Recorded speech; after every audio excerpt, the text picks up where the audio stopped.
Wahyu dengan tulus pergi untuk memulai ritual. Setelah sharing dengan Ridho, akhirnya Wahyu benar-benar termotivasi dan benar-benar bertekad untuk melakukan perjanjian untuk memulai pesugihannya dengan Nyai Handayani penunggu kali tempur. Dia sudah tidak sabar menjadi kaya, menjadi sukses, membahagiakan anak istrinya, dan tidak lupa menginjak kepala orang yang telah menipunya. Wahyu langsung melesat untuk menemui Mbah Solikin yang ada di warung miliknya. Namun sayang sekali Mbah Solikin dan Mbah Karni saat ini sedang sibuk untuk melayani banyak peziarah Palenggahan Srigati yang berkunjung dan mampir di warungnya. Namun ketika Wahyu datang, Mbah Solikin dan Mbah Karni sudah bisa menilai bahwa Wahyu telah bertekad untuk memilih membuat perjanjian dengan Nyai Handayani. Dibuktikan dengan wajah Wahyu yang begitu bersemangat.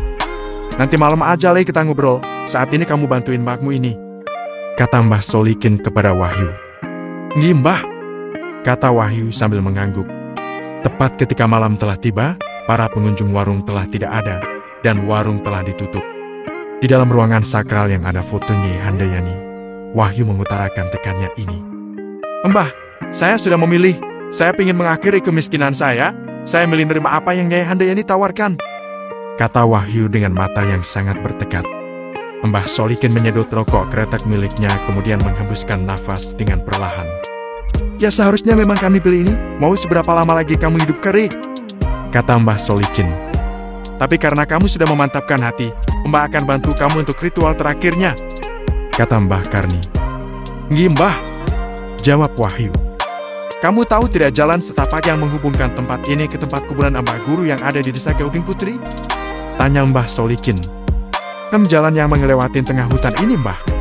Bukannya nanti di tengah-tengah jalan ada situs pembuluh jambe itu ya Mbah?" tanya Wahyu. "Bener, kayaknya kamu sudah tahu," kata Mbah Solikin. "Besok kamu bawa baki yang berisi dupa dan bunga setaman. Kamu besok pas jam 12 malam berjalan bawa baki itu sambil telanjang," kata Mbah Solikin. "Sambil telanjang Mbah?"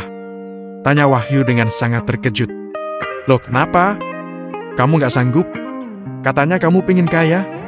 tanya Mbah Solikin. "Nggih, kulo sanggup Mbah." Wahyu menggertakkan giginya sambil mengepalkan tangannya. Baginya sekarang adalah menyelesaikan ritual ini agar dia bisa mengubah hidupnya untuk menjadi lebih baik. "Nang ngono lho," kata Mbah Solikin. "Tapi Mbah, apa saya harus berjalan telanjang sampai makam Mbah Guru yang ada di desa Kedung Putri? Bukannya jaraknya berkilo-kilo Mbah?" tanya Solikin dengan penasaran. "Oh nggak usah, Lei, kamu cuma perlu berjalan sambil niat nemuin Nyai Handayani aja," kata Mbak Solikin. "Nanti seumpama sudah kabul kaja teh, nanti kamu bisa langsung kembali," kata Mbah Solikin. "Uff." Wahyu menghela nafas lega. Akan sangat repot apabila dia harus berjalan beberapa kilometer pada malam hari sambil telanjang melintasi hutan yang sangat gelap ini. Keesokan harinya, "Ayo Lei, ikut Mbah," kata Mbah Karni kepada Wahyu. "Nggih Mbah," jawab Wahyu kepada Mbah Karni sambil bersiap-siap. Rupanya pada pagi hari ini Mbah Karni mengajak Wahyu untuk berbelanja semua persyaratan sesajennya untuk dia gunakan nanti malam. Wahyu mengeluarkan sebuah motor butut dari warung. Motor itu tentu saja milik Mbah Solikin. Dan tang-tang-tang-tang, knalpot mulai menyemburkan asap gas motor 2 tak. Akhirnya Wahyu mengantarkan Mbah Karni untuk berbelanja di Pasar Kerten yang merupakan sebuah pasar desa yang tidak jauh dari tempat itu. Setelah cukup menemukan barang yang mereka cari, akhirnya Wahyu dan Mbah Karni kembali lagi ke warungnya. Waktu berjalan dengan sangat cepat. Akhirnya malam itu telah tiba. Pada saat Mbah Solikin mulai menutup warung miliknya, Mbah Karni mulai menyiapkan baki yang berisi dengan berbagai bunga yang merupakan bunga-bunga setaman. Tidak lupa Mbah Karni menyiapkan seikat dupa yang jumlahnya sangat banyak lalu membakarnya. Kombinasi dari bunga setaman dan bau dupa itu benar-benar membuat warung ini dipenuhi dengan bau yang sangat harum. "Wis siap, Lei?" tanya Mbah Solikin kepada Wahyu yang terlihat sedikit gugup. "Sampun Mbah," kata Wahyu. "Ayo ikut aku," kata Mbah Solikin yang mengambil baki itu dan membawanya ke pinggir hutan di mana jalan setapak itu dimulai. Sementara itu Mbah Karni terlihat tidak ikut. Sesampainya di tempat itu Mbah Solikin langsung menyuruh Wahyu untuk melepaskan pakaian-pakaiannya. Wahyu tidak langsung melepas pakaiannya. Dia menengok samping kanan dan kiri untuk memastikan tidak ada orang yang lewat. "Hah, kamu nyari apa?" Jam segini sudah tidak ada orang yang lewat, kamu nggak usah khawatir, kata Mbah Solikin. Hei Mbah, jawab Wahyu dengan malu-malu. Wahyu kemudian melepaskan semua pakaian yang ada di tubuhnya dan mulai mengambil baki yang ada di tangan Mbah Solikin. Sebentar Lei, sebelum kamu mulai jalan ada yang perlu Mbah sampaikan, kata Mbah Solikin. Nggih, Wahyu menyimak. Pertama, kamu tidak boleh punya pikiran macam-macam. Niatmu kesini adalah untuk nemuin Nyai Handayani. Ngerti? Tanya Mbah Solikin. Nggih Mbah, ngertos, jawab Wahyu. Yang kedua, apabila kamu nanti ngelihat apapun itu, jangan panik, jangan takut. Pokoknya kamu nggak boleh lari, kamu nggak boleh teriak, kamu kudu bisa ngontrol hatimu. Diingat-ingat lagi, kamu nggak ada niatan jelek, dan Nyai Handayani juga nggak ada niatan jelek. Jadi nggak usah takut, kata Mbah Solikin. Dan yang terakhir nanti adalah jangan nolak apabila dikasih sesuatu sama Nyai Handayani ya. Soalnya itu adalah jalan kamu untuk tetap bisa mendapatkan bantuan dari Nyai Handayani, kata Mbah Solikin. Nggih Mbah, jawab Wahyu dengan patuh. Ya wis, ndang berangkat, hati-hati, kata Mbah Solikin sambil menepuk bahu dari Wahyu. Wahyu dengan gugup menelan ludahnya kemudian memandang jalan setapak yang begitu gelap ini.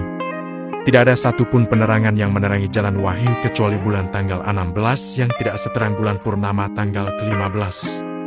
Sluman-slumun selamat, sluman-slumun selamat. Wahyu terus-menerus menggumamkan kata-kata ini sebelum dia mulai melangkahkan kakinya untuk menuju ke arah jalan setapak yang begitu gelap ini.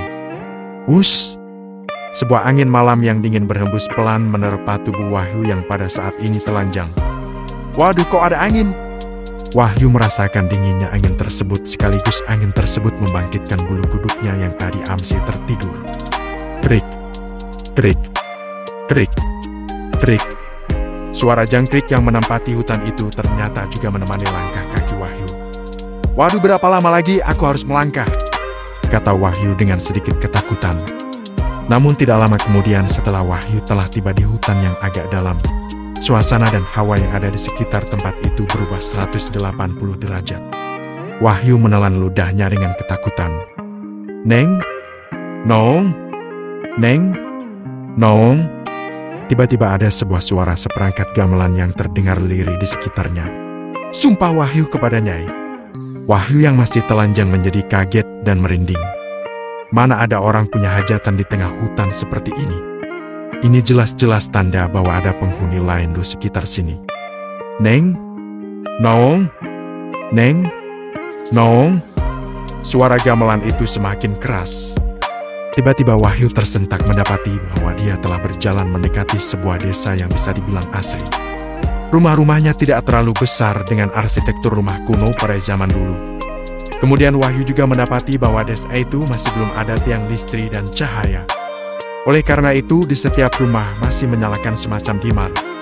Ini kok PLN nggak masuk desa? Apa karena desa ini di pinggir hutan ya? Gumam Wahyu dengan bingung. Wahyu yang sadar bahwa dia sedang dalam keadaan telanjang menjadi panik. Bagaimanapun ini adalah desa. Apabila ada beberapa warga desa yang melihatnya, dia akan menjadi bahan tontonan dan tertawaan. Mana mungkin Wahyu membiarkan itu terjadi? Wahyu hendak berlari kembali. Sebelum dia berlari, dia mendapati bahwa ada beberapa orang dengan pakaian Jawa dan pelangkon yang khas mulai berjalan dari arah kejauhan. Wahyu kaget. Usahanya untuk pergi dan bersembunyi gagal. Dia sudah takut. Takut apabila dia ditertawakan. Namun ternyata anggapannya salah. Para warga desa yang melintas itu alih-alih mengejeknya, mereka malah memperlakukan Wahyu dengan hormat. Sugeng Rawuh, Raden, kata salah satu warga desa di tempat itu. Ha Raden. Wahyu sangat bingung, kenapa bisa dia dipanggil Raden. Wahyu meskipun tidak ahli sejarah, namun Wahyu tahu bahwa Raden adalah sebuah gelar kebangsawanan suku Jawa. Oleh karena itu Wahyu sangat bingung. Dia yakin bahwa dia lahir dari keluarga rakyat biasa bukan bangsawan. Kenapa dia dipanggil Raden? Ngapunten, Raden, mari ikuti saya, kata seorang warga lainnya. Warga itu kemudian membantu Wahyu untuk membawakan sesajen yang dia bawa sekaligus juga memberikan sebuah kain jarik kepada Wahyu agar Wahyu tidak berjalan telanjang seperti ini. Matur nuwun. Wahyu segera mengucapkan kalimat terima kasihnya kepada para warga desa yang membantunya ini. Orang desa benar-benar berbeda dengan orang-orang kota yang setiap hari hanyalah memikirkan dirinya sendiri. Bahkan orang-orang desa ini tidak ada yang mengomentariku kenapa aku telanjang, kata Wahyu dalam hatinya. Wahyu kemudian mengikuti para warga desa yang telah menolongnya. Sugeng Rawuh, Raden. Sugeng Rawuh, Raden. Monggo. Wahyu benar-benar terkejut akan keramahan para warga desa ini. Pasalnya Wahyu setiap berpapasan dengan warga desa, semua orang akan menundukkan kepalanya dan memberi salam hormat kepada Wahyu. Wahyu benar-benar tercengang atas keramahan ini. Semakin lama berjalan, suara gamelan ini semakin keras terdengar. Hal ini mengusik rasa ingin tahu Wahyu, kenapa di sini ada suara gamelan. Ngapunten, ini kok ada gamelan? Apa ada orang punya hajatan di dekat sini? Tanya Wahyu kepada warga desa itu. Namun respon warga desa itu sangat tidak terduga. Warga desa itu terlihat tersenyum dengan misterius, seolah tidak ingin menceritakan dengan detail informasi gamelan ini. Karena warga desa tidak ingin berbicara, maka tidak ada alasan bagi Wahyu untuk menanyai pada warga desa lebih lanjut. Yang terpenting suara gamelan itu tidak membahayakan dirinya, sebab dirinya berada di dalam pedesaan. Yang masak hantu akan menyerang pedesaan. Tidak lama kemudian Wahyu melihat sebuah rumah besar yang bergaya limas. Telisik punya telisik, ternyata rumah limas besar itulah sumber dari suara gamelan itu. Oh, ternyata di desa ini ada event, pantas saja ada yang memainkan gamelan dan ada kerumunan di sini, batin Wahyu. Aku penasaran siapa pemilik rumah limas ini, begitu besar dan memancarkan aura bangsawan yang khas, imbuhnya dalam hati. Pasalnya Wahyu melihat sekelompok warga memainkan satu set gamelan. Kemudian juga suasana di rumah besar itu sangat ramai dengan ratusan orang warga desa. Entah itu lelaki dan perempuan, bahkan anak-anak pun turut serta memadati tempat itu. Monggo Raden, monggo Raden, monggo Raden. Wih monggo, wih monggo. Wahyu hanya bisa menanggapi para warga desa itu dengan sopan, tak kalah semua warga desa itu mulai menyambut Wahyu dengan satu persatu. Kemudian di balik kerumunan warga itu, Wahyu melihat sebuah pelaminan yang berhiaskan bunga-bunga yang sangat indah dan sangat harum. Bahkan saking harumnya Wahyu berani bersumpah bahwa dia baru pertama kali ini mencium bau sewangi ini. Kemudian apa yang dikageti lagi adalah di salah satu kursi pelaminan itu sudah ada seorang sosok wanita berbaju kebaya warna kuning dengan rambut yang menjuntai panjang. Wajah sosok wanita ini benar-benar sangat cantik. Seketika itu Wahyu merasa dunianya berhenti karena kalah dengan kecantikan paras wanita ini. Nyai Handayani. Sebelumnya Wahyu sudah pernah bertemu dengan Nyai Handayani, kemudian juga pernah melihat fotonya di ruangan khusus milik Mbah Solikin. Oleh karena itu pada saat ini dengan sekali lihat Wahyu sudah bisa mengetahui siapa itu sosok wanita itu. Wahyu benar-benar terpana. Dia langsung berjalan dengan pelan mendekati Nyai Handayani dan duduk di samping Nyai Handayani. Pikiran Wahyu langsung kacau. Hasrat hatinya langsung bergejolak. Kemudian Wahyu teringat bahwa pada saat awal bertemu Nyai Handayani memperkenalkan dirinya sebagai istrinya. Bukankah pada saat ini seharusnya dia bisa meminta waktu untuk berdua dengan Nyai Handayani? Nyai, ayo, kata Wahyu dengan tidak sabar. Ampun kesusu, Kang Mas, kata Nyai Handayani dengan pelan dan menunjukkan sedikit nada manja. Panjenengan yakin jadi suami Nyai? Tanya Nyai Handayani kepada Wahyu. Wahyu dengan lantang menjawab. Tentu saja mau, Nyai. Hanya orang gila yang menolak wanita cantik dan seindah Nyai. Yakin Mas Wahyu? Tanya Nyai Handayani sekali lagi kepada Wahyu. Nyai, wani sumpah mati aku gelem karo Nyai, kata Wahyu dengan sangat tegas. Melihat ketegasan Wahyu, Nyai Handayani langsung tersenyum dengan senyuman yang paling indah. Pada saat ini saja Wahyu menjadi terpana dengan senyuman yang Nyai Handayani perlihatkan. Nyai Handayani tiba-tiba memeluk Wahyu dengan mesra di hadapan banyak warga desa ini. Wahyu kaget. Dia hendak melepaskan pelukan ini karena malu. Namun apa yang dia pikir sekali lagi tidak terjadi. Pasalnya semua warga desa menundukkan kepalanya dengan hormat dan takut apabila mereka mengganggu momen kasih yang sedang terjadi antara Wahyu dan Nyai Handayani. Kalau panjenengan sudah mau jadi suami Nyai, maka Nyai sudah nggak ada alasan lagi buat nolak keinginan Mas Wahyu, kata Nyai Handayani. Segala keinginan Mas Wahyu bakal Nyai kabulkan, imbuhnya. Ayo Mas, sekarang kita ke kamar, kata Nyai Handayani yang benar-benar membangkitkan semangat Wahyu. Nyai Handayani kemudian berdiri dan menuntun Wahyu untuk memasuki kamar pengantin mereka. Wahyu yang sudah tidak tahan, segera mengangguk dan mengikuti Nyai Handayani, menceritakan kejadian kepada Mbah Solikin. Setibanya di dalam kamar, Wahyu langsung memuaskan hasrat yang telah dia pendam. Setelah beberapa jam dia mendapatkan waktu bermain, akhirnya dia berbaring terlentang sambil menatap interior kamar itu yang sangat kejauhan sekali. "Matur nuwun ya mas," kata Nyai Handayani yang ada di samping Wahyu. "Mas, ini aku kasih oleh-oleh, dijaga terus ya mas, jangan sampai hilang," kata Nyai Handayani yang bangkit sambil menyerahkan sebuah sapu tangan berwarna kuning kepada Wahyu. Wahyu menerima sapu tangan itu dengan ekspresi yang sedikit kebingungan. Mengapa tiba-tiba Nyai memberikannya sebuah sapu tangan? "Besok yang keluar 4.357, mas," kata Nyai Handayani. Wahyu tambah terkejut lagi. 4.357? Apa itu? Tanya Wahyu dengan penasaran. Dia sama sekali tidak mengerti apa yang dikatakan oleh Nyai. "Kita nanti berjumpa lagi ya mas. Ingat, malam Jumat lagi mas harus kesini. Dan mas jangan main sama wanita lain," kata Nyai Handayani. Sebelum Wahyu bisa menjawab, segala pemandangan desa Jawa Tempo dulu, gamelan, rumah limas, kamar, dan Nyai Handayani sendiri tiba-tiba menghilang tanpa sebab. "Loh, di manaku?" Wahyu terkaget. Kemudian dia mencoba melihat di sekitarnya. Dia mendapati bahwa pada saat ini dia berada di semak belukar. Wahyu meneteskan keringat. "Gobloknya aku," kata Wahyu dengan ketakutan. Pasalnya sudah menemukan desa kuno di dalam hutan saja sudah janggal. Malah kenapa pada saat tadi dia sama sekali tidak takut dan malah berbaur dengan mereka. Wahyu mencoba menenangkan dirinya. Kemudian dia mencari baki yang berisi sesajen yang telah dia siapkan. Namun dia sama sekali tidak menemukan sesajen yang tersisa. Hanya ada sebuah baki dengan sebuah sapu tangan berwarna kuning yang sangat wangi di atasnya. Ini? Wahyu mencoba untuk mempercayai apa yang dia lihat. Namun tetap saja hal ini sangat sulit. Dia masih ingat bahwa sapu tangan ini merupakan sapu tangan pemberian dari Nyai Handayani kepada dirinya. Apabila apa yang dialaminya tadi adalah sebuah mimpi, bagaimana bisa mimpi bisa menghasilkan sebuah sapu tangan yang sangat nyata? Ini benar-benar tidak masuk akal. Wush! Tiba-tiba angin berhembus dengan sangat dingin. Wahyu tambah merinding.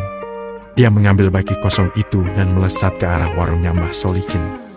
"Aku harus tanya ke Mbah Solikin, apa usahaku ini berhasil apa enggak?" batinnya dalam hati. Huh. Wahyu terlihat tersengal-sengal ketika dia tiba di tempat Mbah Solikin yang masih setia menunggunya di pinggir jalan. Mbah Solikin rupanya menunggu Wahyu sambil membakar ketala hasil dari kebun serta menyalakan sebuah rokok. "Loh, ini pakai dulu," kata Mbah Solikin yang langsung menyuruh Wahyu untuk mengenakan pakaiannya. "Nggih Mbah," kata Wahyu. Mbah Solikin sendiri melihat Wahyu dengan tampilan yang sangat kasihan. Pasalnya wajah Wahyu pada saat ini terlihat sangat pucat dan berkeringat. Bagaikan Wahyu baru saja mengalami hal yang sangat buruk. Hal ini segera membangkitkan rasa penasaran dari Mbah Solikin. Mbah Solikin langsung bertanya kepada Wahyu. "Piye, Le, hasilnya?" tanya Mbah Solikin. "Sebentar Mbah." Wahyu masih bergetar, wajahnya masih pucat. Rupanya dia masih belum bisa menjawab pertanyaan dari Mbah Solikin. Mbah Solikin mengerti, sepertinya apa yang dialami Wahyu sangat berat. Mbah Solikin langsung menuangkan sebuah wedang jahe kepada Solikin. Wahyu pada saat ini duduk di depan api unggun kecil yang dibuat oleh Mbah Solikin untuk membakar ubi. Dengan kombinasi dari wedang jahe dan api unggun itu, akhirnya hawa dingin yang telah menjalar di sekujur tubuh Wahyu mulai menghilang. Wahyu memejamkan mata perlahan sambil menghembuskan nafas berat. Dia terlihat sudah siap untuk bercerita. Sementara itu Mbah Solikin terlihat sudah siap mendengarkan. "Jadi gini ceritanya Mbah," kata Wahyu mulai menceritakan kisah yang tidak pernah dia lupakan seumur hidup. "Pertama aku menemukan sebuah desa Mbah. Desanya aneh. Aku kira emang desa, tapi dipikir-pikir lagi masa ya ada desa tiba-tiba muncul di tengah hutan," kata Wahyu. Kemudian dia menceritakan dengan detail bagaimana semua warga desa yang ada di tempat itu memperlakukannya dengan sangat baik.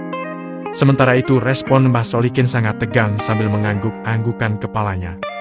Ekspresi Mbah Solikin semakin menegang ketika Wahyu menceritakan duduk bersama dengan Nyai Handayani dan membuat sumpah bahwa mau nerima Mbah Solikin. Bagus, Lei. Awalnya aku takut apabila kamu di tengah jalan menolak permintaannya, kata Mbah Solikin dengan bersemangat. Terus kelanjutannya gimana, Lei? Tanya Mbah Solikin.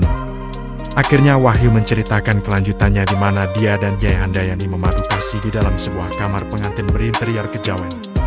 Gini Mbah, tadi Nyai Handayani bilang bahwa aku diharuskan untuk kesini setiap malam Jumat lagi, kata Wahyu. Mbah Solikin manggut-manggut. Ya gitu, Lei. Kamu kan kasarannya udah jadi suaminya Nyai Handayani. Jadi ya kamu harus ngasih nafkah batin ke Nyai sebagai gantinya karena Nyai Handayani sudah jadi istri kamu. Dia bakal nolong kamu walau kamu kesusahan sekalipun dan Nyai bakal memenuhi keinginan kamu. Imbuh Mbah Solikin. Wahyu langsung bersemangat mendengar kata-kata Mbah Solikin. Laras niko Mbah? Tanya Wahyu kepada Mbah Solikin. Ya bener toh, Lei. Buat apa Nyai Handayani milik kamu kalau Nyai gak bisa nolong kamu? Kata Mbah Solikin.